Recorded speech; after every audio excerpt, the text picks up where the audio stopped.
Hello and welcome to the All Things Social Impact podcast. I'm your host, Andrea Kanaris, and today we're joined with Gabriela Factor. Gabriela, welcome to the All Things Social Impact podcast. It's a pleasure to have you on all the way from Copenhagen, Denmark. Copenhagen. Wonderful to speak for you. Would you mind telling our audience and our listeners a little bit about you, what you do, and we'll start there. Yes. So I was born and raised in Argentina, and when I was there, I studied environmental chemical engineering, and then I came to Denmark 27 years ago to do my master's in environmental engineering. But we're going to talk about later about my journey. But right now, I work as a chief advisor at the Danish Institute for Human Rights, where I coordinate the work that we're doing about the just transition in the Department of Business Technology and Human Rights. So at the moment, I'm the only engineer in the whole institute. Well, it seems like a flip because usually people who work in social impact, it's like we're surrounded by engineers. And I'm surrounded by lawyers and sociologists and anthropologists. Wonderful. So just to frame the conversation, because social impact can mean so many different things to different people, just so the audience knows that when you're talking about social impact, if you could tell them, very briefly what that actually means for you. Okay, I can tell you what it means for me now, because that has also been a journey. Yes. I think right now when I think social impact, I insist on the negatives, mostly on the negative impacts that policies, projects, and activities can have on people. And when I work more, and I think probably it's related because I'm working so much on human rights, and human rights are very negative in that sense, only concentrate on what is wrong and the impacts and the violations. Before, when I worked more with environmental and social, I always thought, and I still think, that in many projects and activities and policies, the most negative impact is the lack of benefits. So I also always thought that was really important to focus on the positive impact as well. And then what are the flip sides of intended positive impact? But I think I have been very frustrated in the last years in the way that social impact has been framed as something positive and focusing so much on all the good we can do without taking responsibility for all the negative impacts that are not being addressed. So now I've decided, now I make an issue as like, first you address, you avoid and mitigate and address your negative impact, and then we talk about the rest. Yeah, that's great. That resonates with me. I think it's very topical at the moment. There seems a lot of focus. I've noticed this change too very recently, is that there's lots of talk about all these wonderful benefits that we're going to bring to the community and no discussion whatsoever around the negative impacts and what they're going to do to manage or mitigate or preferably avoid altogether. So that's a really good point. You said you're an engineer. So what brings an engineer into the space of social impact? How did you go from chemical engineering into social impact? What was your journey like? Yes. I think the short answer to that is gender.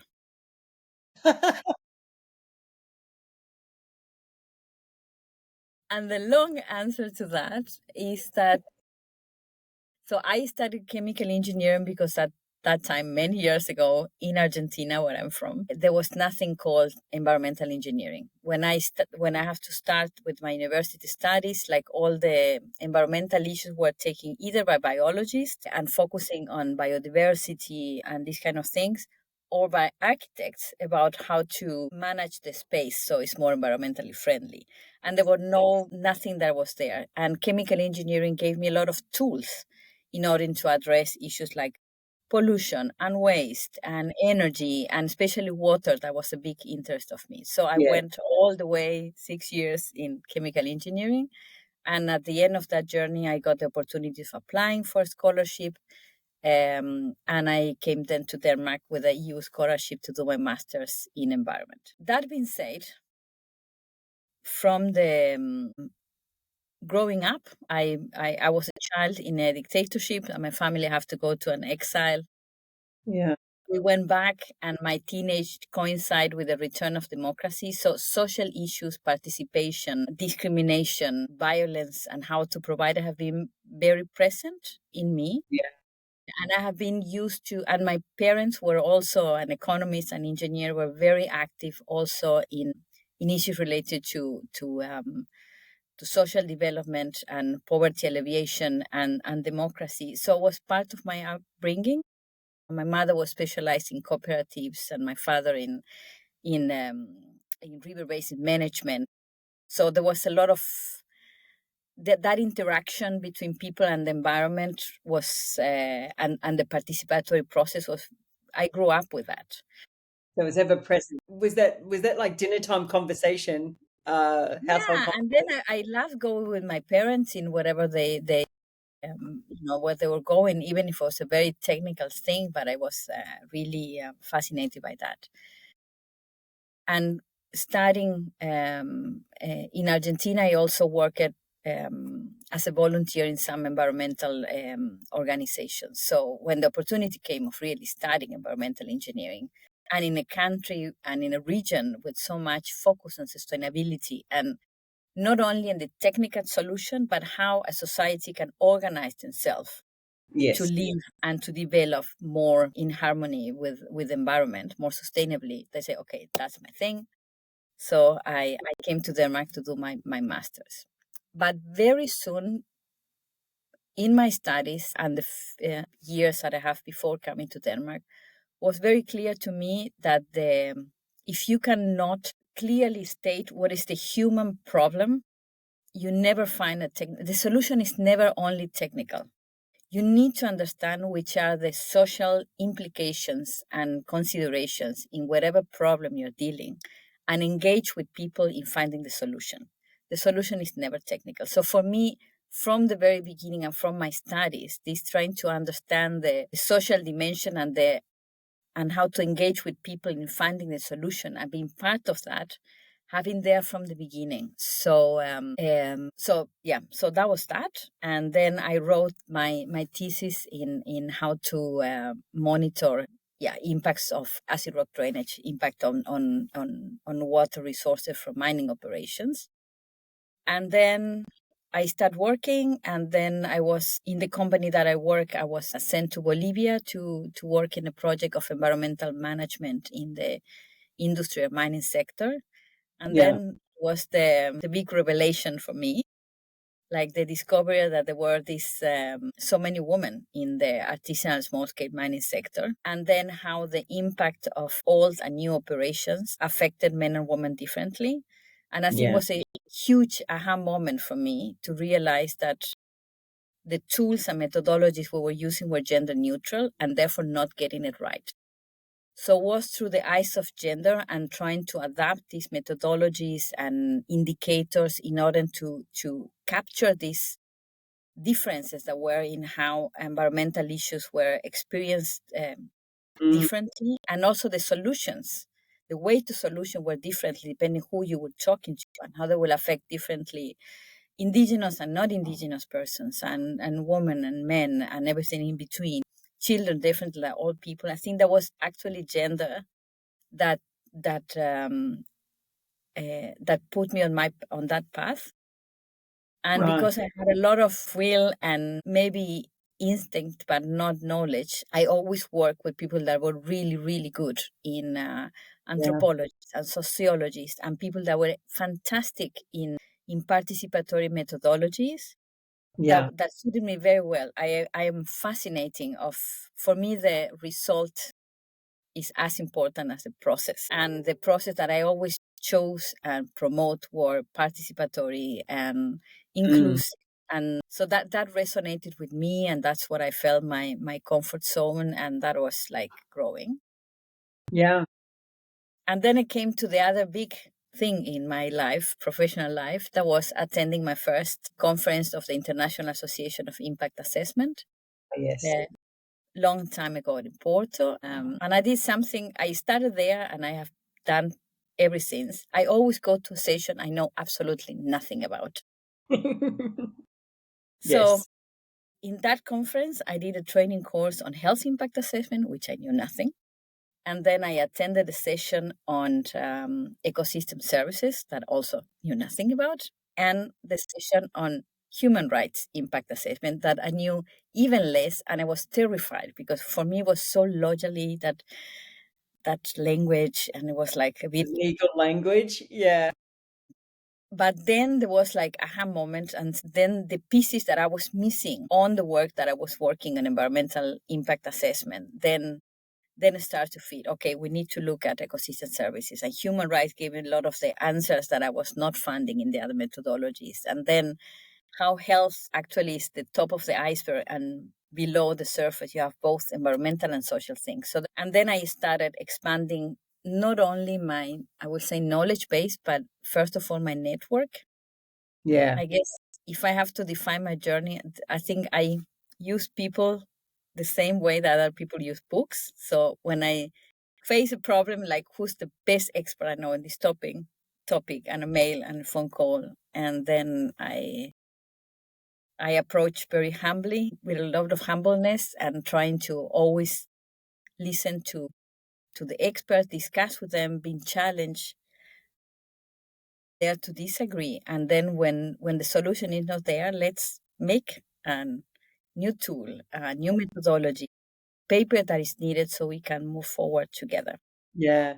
I really love that approach because I always find it's my experience with social impact kind of work is that you can't do it on your own. It's not a solo exercise. It requires, like, even the social sciences, there's so many specialties within it. There's the economic, there's the, you know, there's the gender issues, there's the anthropological, there's the indigenous issues. There's so many layers of things. There's the health, and depending on the project, you might have to go a lot deeper on some of them that would be within your knowledge. So you have to, I love that. You do have to be humble and you have to go, need your help. What does this mean? What do I do here? What do you know that can assist me in understanding this community? Because it's not straightforward at all. They're quite complex a lot of the time. Communities are complex. Yes, and the issues are complex. Yeah. And I think it is so important also to challenge your own biases Yes. and challenge the only narrative about populations and communities and impacts and the private sectors and government, and just to listen.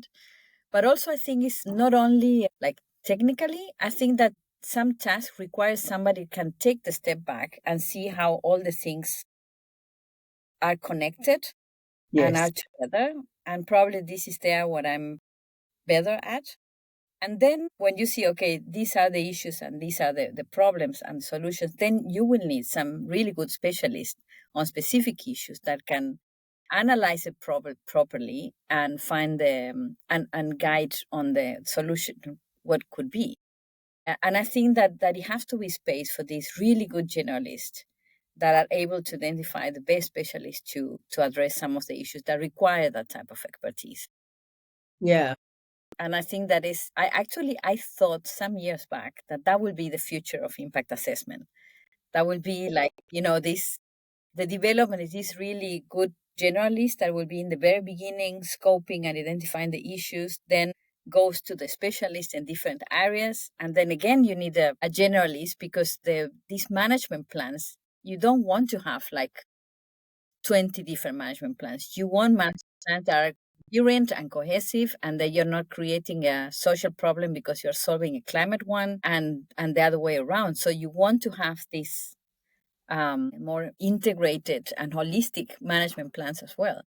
But what I am observing now is actually we're going the other way around. Every time we're going back to the silos and doing the silos even smaller Yeah. The sometimes. danger in that, because I don't know what you think about this, but I often say to me, and you've alluded to this, so you may agree or disagree or have a different take on it. But I often think social impact is about connecting the dots, but the right dots, which is where you need the objectivity, you need other people to weigh in so that you make sure that, the dots you're connecting are the right dots. But that takes what I always call an expert generalist.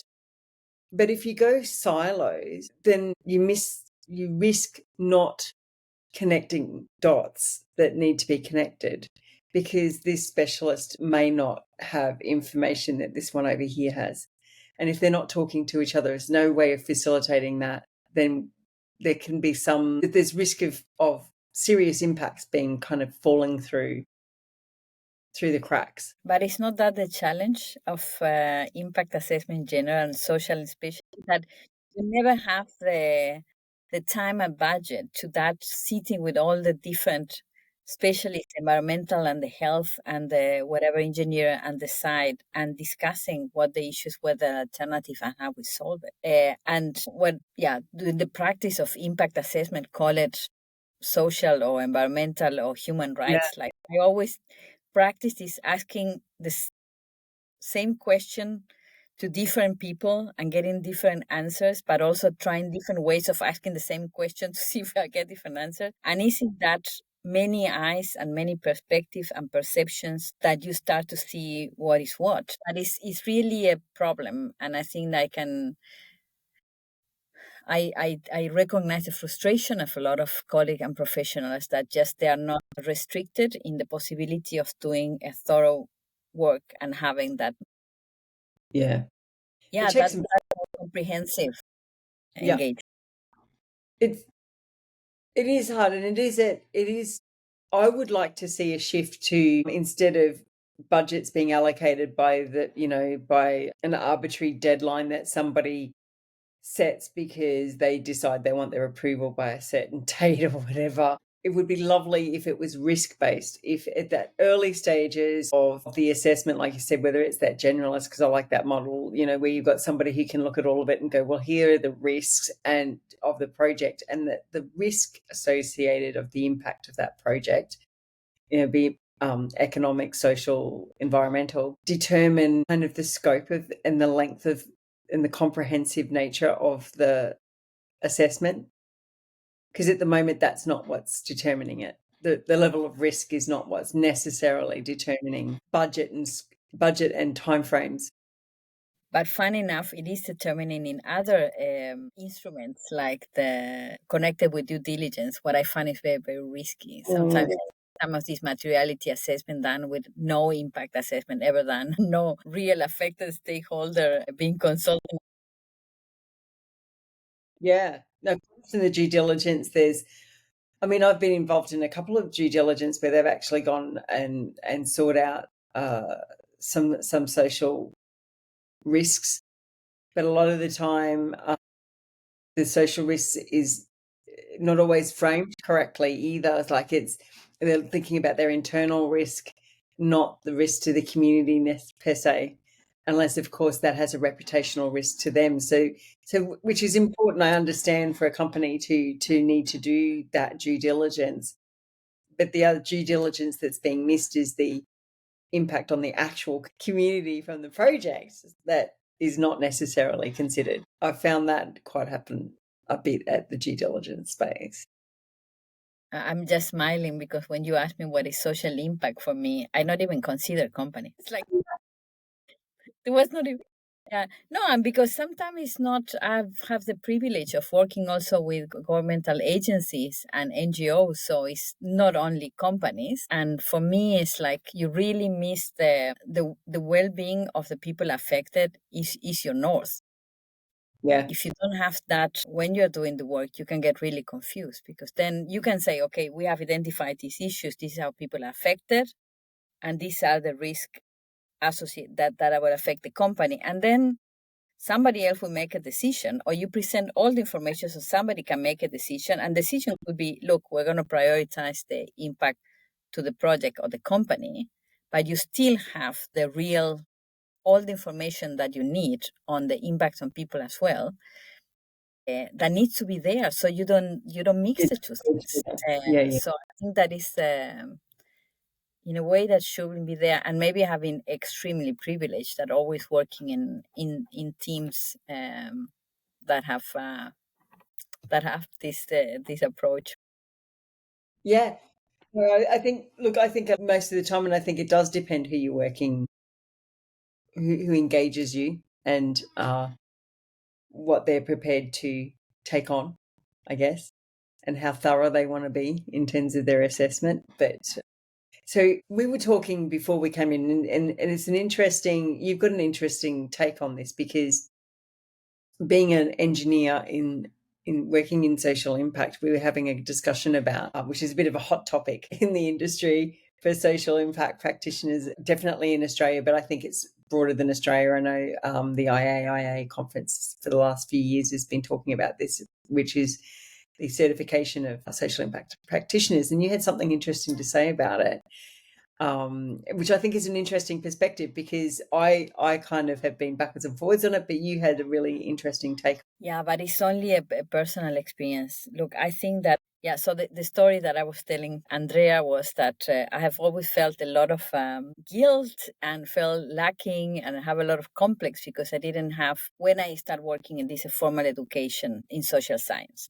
And that, which was also maybe my lack, because then I will always go for advice and have really good and thorough discussions with excellent people that were experts, and then I will learn along the way.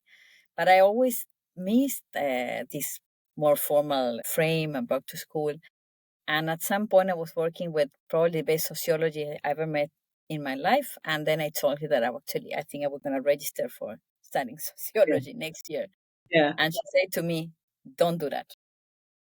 You are sociology at heart, you are good at what you do because you have a very good instinct that you trust. In the moment that you start putting a lot of this framework, you're gonna start doubting your instinct, and you will be like everybody else. So my advice to you is don't study."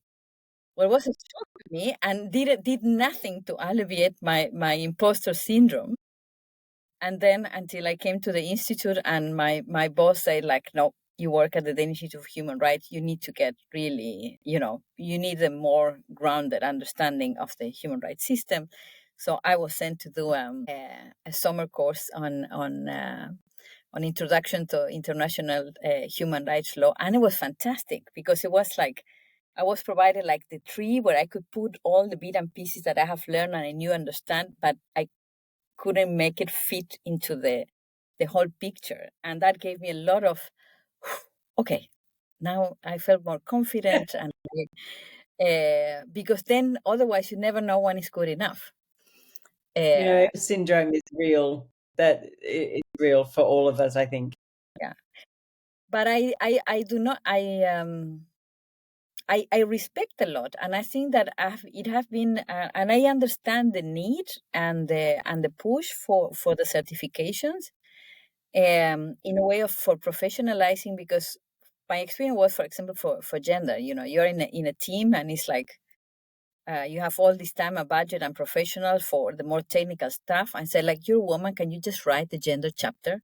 It's like, "Yeah, but I'm not a gender expert." And it's like, you know yeah, we forgot health, can you just write, like, no, I mean, health impact assessment is a very serious thing that required professional to look properly, otherwise you're going to be missing really important stuff. It's not just go and do it. And I think that that push for recognition on a need for professionalized, and I think it's a humbling exercise, like to say, okay, what are the qualities and skills that I have, and what is the one that are lacking.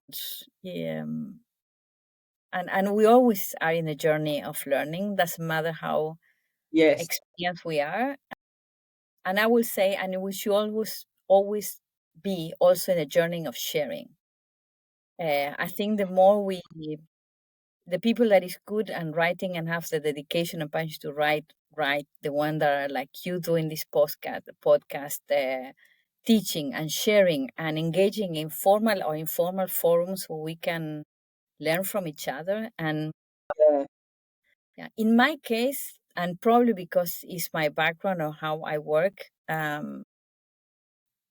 I like to be in spaces when not necessarily is like-minded or have the same expertise or knowledge, and to hear these other perspectives and entry points and point of view, because that's where I experience my learning and my reflections. So I Yeah. don't want an echo chamber. Yeah. Echo Uh, chambers can be limiting, and you don't get tested on your thought if you're not talking to people who are from outside of where you are. So I think I agree with what you say in terms of anyone who's worked in the social impact space has experienced exactly what you said, that sometimes, it's just like anyone can write this section and just throw it to whoever happens to be around. You're a female, so write the gender, or you health impact, it doesn't matter. And it actually really does matter. And I think having the recognition is important. But what's also important is that we don't accreditate in a manner that blocks people out with the diversity, that we don't become so closed off that we create an echo chamber, that we're not letting people who have got a natural talent like yourself, who may not have made it in there, or if you did want to get in there, you may have had to go off and do another 4 or 5 year degree, which may have been a barrier to entering into the profession. So I hope that as we make our way through, we find a way that keeps that inclusivity and keeps people from diverse backgrounds to come into the profession, because we need smart people, because they're complex issues, like you say.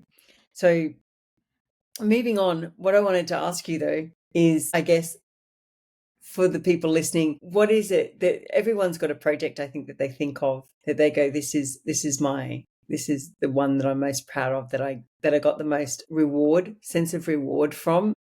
Have you got one of those you'd like to share with people, and what made it such a great project, and what is it that sticks with you all these years later?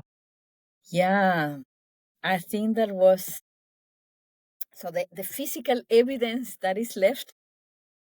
I love it. Yes, was this book. It's called Fuego en el Hielo, Fire of Flames in the Ice, and it's about the miner woman of Chorolque, which is one of the highest mountain in, at least the highest mine in Bolivia. And it's a collection of 25 very beautiful portraits and stories of life of miner women in this locality in Bolivia. And this was part of this project that I worked for the Danish Corporation back in the day when I was a young professional.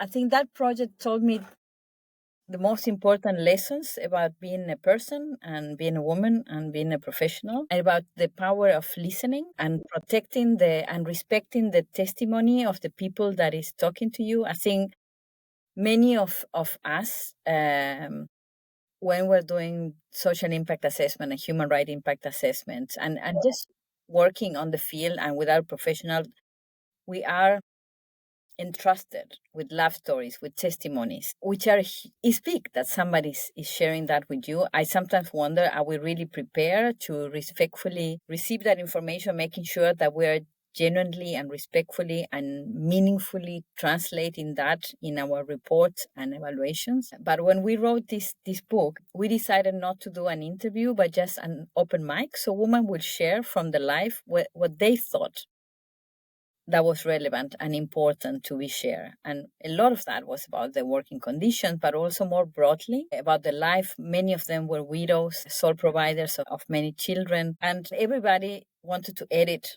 and review and check. And the photographer and I were just really, really protecting that nobody will touch or review or edit. And the originality of their voice was being transmitted as it was. And the only editorial change we made was we took all the testimonies of violence from within the text and we put it in an anonymized way at the end altogether. So there will not be reprisals and they will not get him in trouble. Yeah. And then, for example, the other discussion was like the photographer told me a book like this is like a sandwich. Like the meat are the pictures and the stories, but you need a good introduction and closing it that it will hold together and will give the frame. So the big question is who is writing that introduction? Who is deciding what is the frame of a book like this? So we use one of these wonderful participatory methodologies where you just don't control the outcome, which is called the open space technology, where we invited a session with different actors, men and women from the mining, artisanal and small scale mining sector in Bolivia. And we show them the pictures, explain what was the book. And then we ask them, okay, what is important for the people who read the book to know about Chorolque and the artisanal miners and the women in the mining sector in Bolivia? So everybody wrote, and then, what were the key points and what were the important messages. And then I took all this collective knowledge and perspectives, some of which were not aligned, were contradictory, Yeah. then put it together in an introduction. So there was no power person that was signing, a collective creation that compiled all this complexity and contradictions and value of all this multi-stakeholder group from the sector. So that was yeah, and then there was really powerful, because also in the presentation, we decided that we will disappear. So we helped them to manage media and so on. But when we launched the book and the presentation to the press and so on, there were the minor woman, the protagonist, who were on the front, not the donor, the name of the donor. Our name is not even here. Just a side. It is Yeah. their book, and then the power of that they have owned it, and there was their stories, their life, and how that continued many years after. It have told me a lot. Was a big exercise of, and I still am in touch with some of these women. Lovely. That's And beautiful. that was also an exercise when doing this project of being confronted with my own vulnerability and biases, and instead of denying, just put it up front and be honest about that. And because you cannot, I mean, it is a big ask. You're asking them to really tell Yeah. very. So where is your scheme in that game? And can you not give anything of yourself on that? And what I wanted to say, like, while, yes, I have said I thrive more, Yes. I seek these professional places where I get challenged and I hear perspective are different than mine. I do understand that social practitioners, they need a space where they can discuss all these contradictions and challenges and traumas, and have that safe space where you can get the support and the advice, or just to know that you're not alone, and learn from the others how to deal with that. And I have a lot of respect for all these very generous professionals and colleagues around, that they are for each other in this space. Yeah, you're right. You so need to, because I always think social impact work is quite often in human rights. I mean, you're right at the thick of it. It's really about the most vulnerable. It's about the whole community, but the most vulnerable in particular. And when you get to the most vulnerable, some of the things that you hear, depending on where you go, can be quite, sometimes talking about quite traumatic experiences for people. It's interesting. If you were a psychologist, you'd have to have debriefing sessions. I know, but that's not built into the way we work. And you do need a good network of people that who understand what it is that you do and what it is that you're hearing and experiencing, and then what you do with that. Because people imprint, when you listen to someone's story and they're vulnerable, they imprint it on you. I mean, I think anyone working in this space would know what I mean by that. Like, it stays with you. You don't forget it. Like, that you will never forget those stories that people told you. I know I've got stories that people I've worked with have told me that they just stick and they stay with you for a very long time. I often say, and I love what you said, because I agree, I feel it's a privilege when it's special when someone chooses to tell their story. Like, no one owes you their story. So when they choose to open up and tell you their story, it's a very special moment. Yeah, but I don't know you actually from, yes, there are many times the more vulnerable people in the community for many reasons. That Yeah. vulnerability can be made of many things. But also they are the coolest and strongest Oh, yeah. person I've met in my life. And I think it has been an inspiration every time. And this is how what is left, I think, after so many years, after this book and my years in Bolivia. Yeah. No, I agree with you. They are the strongest. They're survivors, and they've been through a lot, and you can learn a lot from them. There's a lot to admire about them as well. So with every fantastic story, there's been those challenges in your career as well. So we all have challenges. What would you say your biggest challenge has been in your journey in social impact? And how did you overcome it as well? Yeah, that's Tricky one. That's the tricky one. I think I can remember a couple of issues related with safety and security working in conflict areas. I was thinking particularly in Equatorial Guinea, which probably one of the more complex places I've worked, Yes. or Honduras. And there were like many years between working in these two countries. And the difference was that when like 20 years or 15 years later in Honduras, I had a plan for how to address, and I had the clear vision about how the most important is never to expose yourself or somebody else, put yourself in a situation. So I think that, and not that I was blind when I first found a situation that I really feared for my safety and the colleagues I was working with, that I could eventually leave the country, but they will stay, Yeah. what I was doing. Everything resolved fine, but it was a very tense situation. Yeah. And also later, but I think that things like when you're, not only if you say it is worth it, like being here, and at the same time these people live here every day.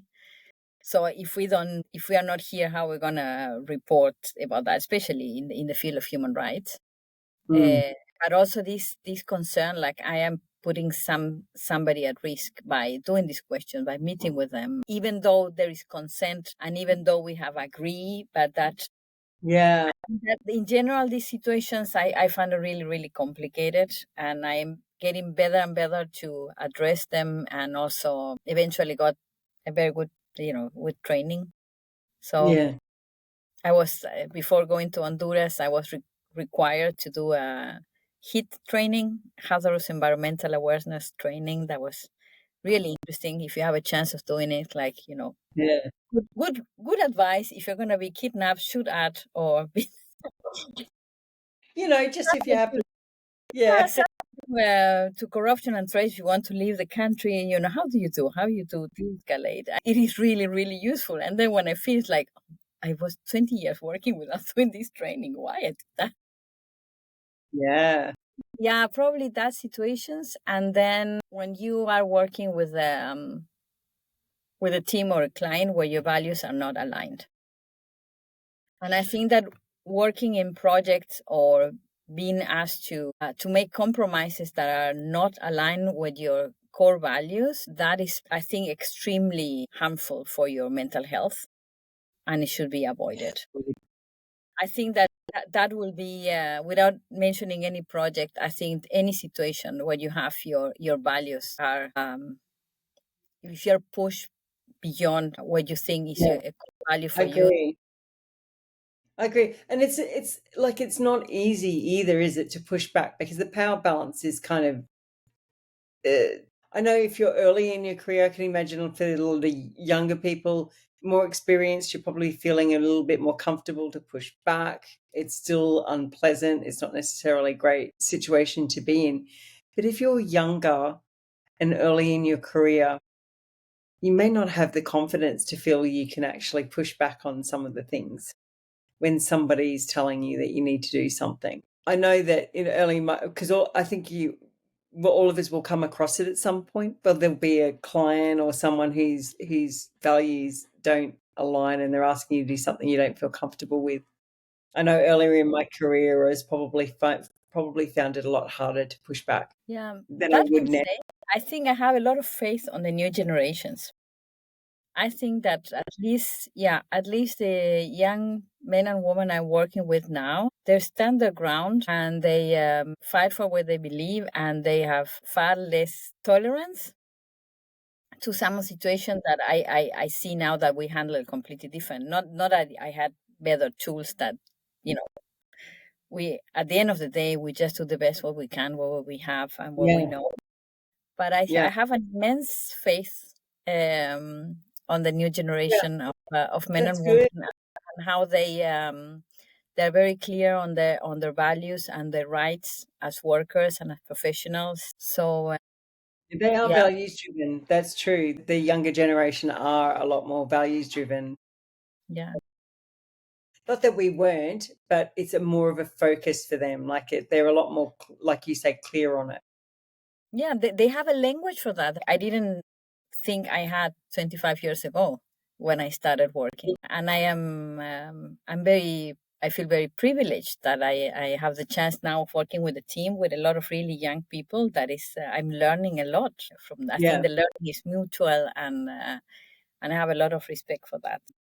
Yeah, that's one of the reasons I love being a mentor, because a lot of the time they'll come into it thinking they're just coming to get from me, and I'm like, oh no, I'm going to get from you too, because you always learn something from your mentees, from the more junior practitioners. I find I always learn something from them.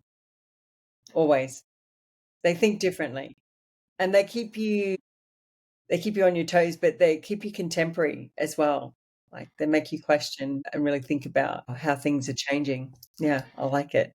Yeah, but I remember I'm thinking now that I was not thinking particularly of sexual harassment, but this was not something we had really words for 25 years ago. And I remember in the Latin American network of women in mining, I think in the very early days of LinkedIn and so on, there was so much spontaneous coaching on how to deal with uh, in the mine sites with harassment and so on, and some more experienced people sharing with the, so on and so forth. Mm. But already there were women asking, "Look, I have this situation. How I handle that to avoid and da da da." That I remember this sense of isolation that I had. You know, finding my own strategies about how to deal with that, and there was not something.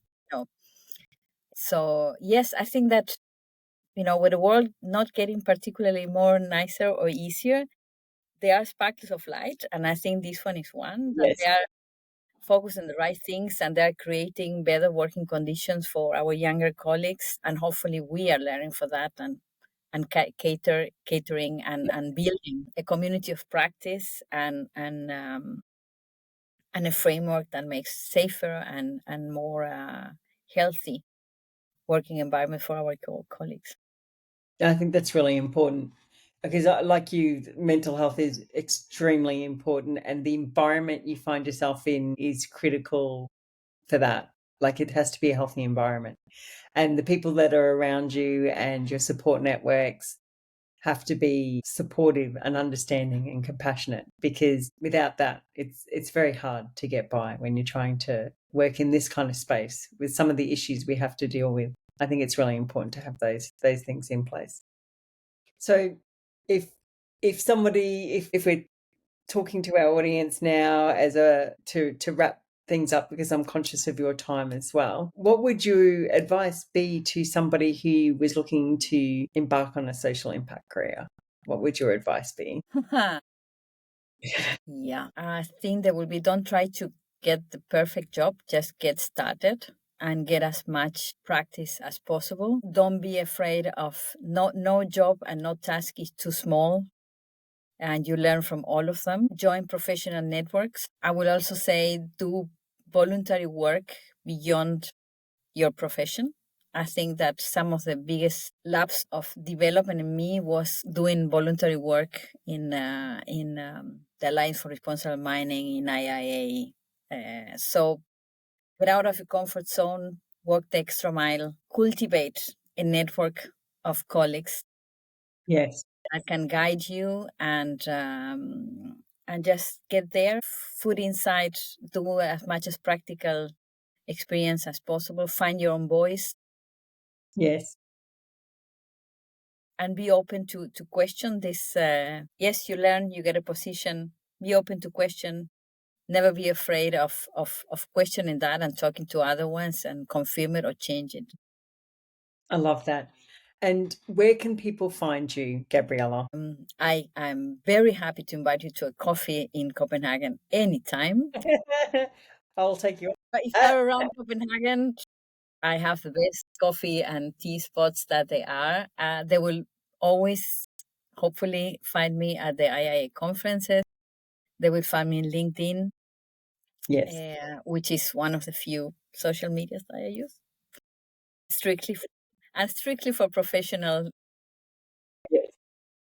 So Uh, we'll pop those details in the link below, so that people who want to reach out to you and understand more about the amazing work that you do. I took your course in the IA conference, and I know that there's not enough there's not enough time to cover all the amazing work that you do. Again, the details in the comments so that people who want to know more about the amazing work that you do can reach out to you on Yes. LinkedIn. And Andrea, for young practitioners, please keep an eye on the internships that are at the Danish Institute for Human Rights in the Yes. Department of Development of Business and Technology. And if you decide to apply, just send me a line as well. Fantastic. I'm sure that those young budding practitioners listening will be ecstatic to be able to work with someone of your caliber. So I'll make sure that we put that also in the comments below. Thank you very much, Gabriela. Thanks to you, Andrea, for the invitation. Thank you.